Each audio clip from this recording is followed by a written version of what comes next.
안녕하십니까. 이번 주제는 영업, 세일즈, 사업도 마찬가지인데 이걸 못하면 메이드를 하기 힘듭니다 라는 주제로 이야기를 좀 드려볼까 합니다. 저는 이게 영업에서 가장 중요한 기술이라고 생각을 하는데, 이게 무슨 기술이냐면 감정을 넣는 것이라고 말씀을 드리고 싶습니다. 감정을 흔드는 법, 감정을 불어넣는 법을 알아야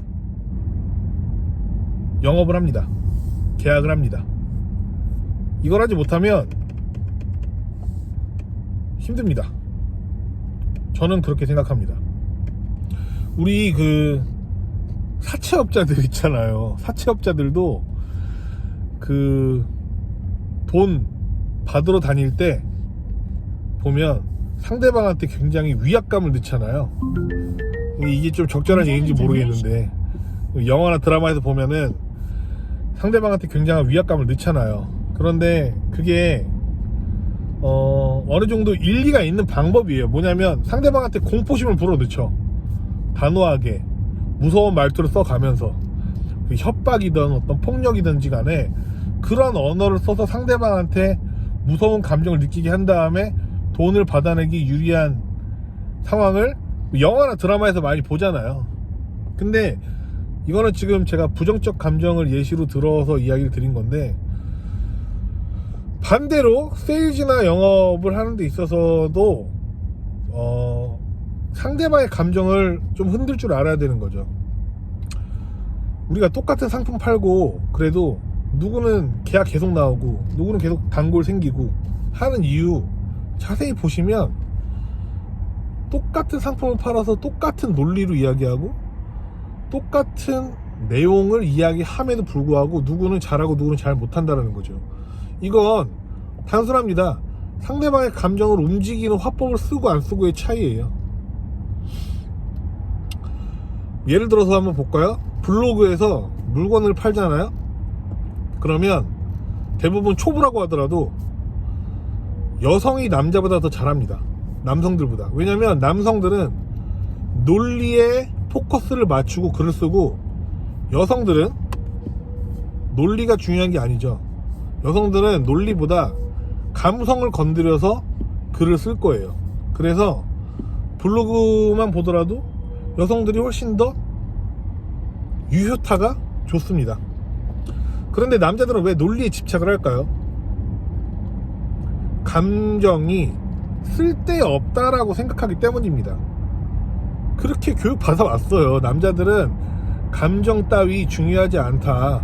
우리 보수적인 사회를 자라왔었던 세대들은 특히나 남자는 묵묵히 할 일 하는 거다, 약간 이런 프레임에 속해서 살아왔잖아요. 그러다 보니까 감정을 표현하고 감성을 건드리는 것들에 대해서 굉장히 연습이 덜 되어 있습니다.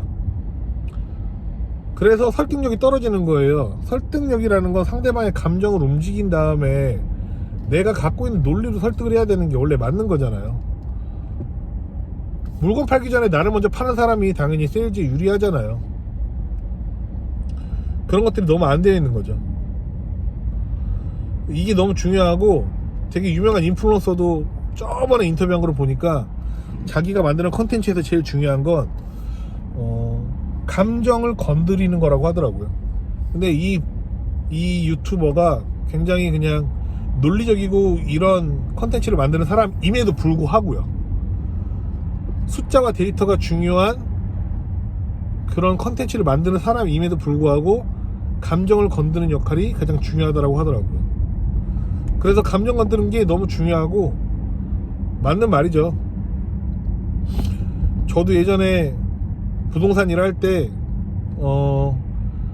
계약을 해주고 잔금을 치른 다음에 내부 사무실을 같이 청소를 해준다던가, 아니면 담을 넘어서 문을 열고, 물론 집주인 허락을 맡았지만 그렇게 손님을 보여주거나, 이런 액션들이 일부러 액션을 하려고 한 게 아니라 그런 상황이 될 수밖에 없었지만, 그런 것들 하나하나들이 진정성을 느끼고 감동을 하더라고요. 근데 그렇게 해서 단골이 되고, 이런 부분들이 굉장히 많았던 것 같아요.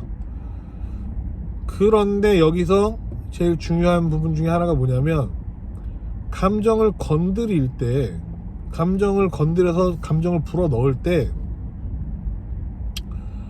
가장 중요한 거를 빼먹고 하는 경우들이 많은데요. 감정을 건드릴 때 꼭 의도를 생각을 먼저 해야 됩니다.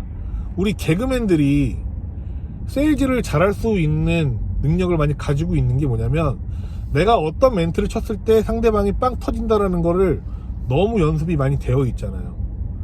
상대방을 어떻게 하면 기분 좋게 해줄 수 있는지 너무 잘 알잖아요. 자기 자존심 버리고, 특히나. 그래서 당연히 그 스킬이 월등히 뛰어나죠.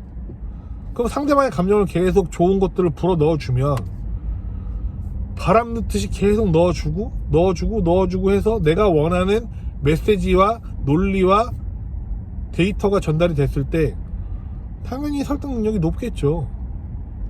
너무 간단하죠. 감정을 흔드는 사람이 되는 게 중요하다라는 말씀을 드리고 싶어서 이야기를 드리는 겁니다. 사소한 것들에 감동하죠. 어마어마한 것들을 할 필요가 없어요. 작은 것들을 계속 넣어주면 됩니다. 계속 칭찬할 수 있는 멘트들을 많이 하시고요. 상대방을 높여주는 멘트를 계속 많이 하시고, 그게 몸에 익혀져야 됩니다. 남자들이 칭찬 더럽게 못하잖아요. 칭찬하는 멘트를 계속 넣어주고, 내가 팩트를 던질 때 거기에 꼭 칭찬하는 멘트 넣어서 계속 버무려주다 보면은 올라갈 수 있다고 저는 생각을 합니다. 오늘의 결론, 팩트를 넣기 전에 상대방의 감정을 예측하고 넣으시면 됩니다. 항상 의도를 생각하시는 게 중요합니다. 의도를 생각하고 계속 넣는 연습을 하면, 저는 이게 쌓이면 무조건 좋은 결과 나올 수 있을 거라고 생각합니다. 끝!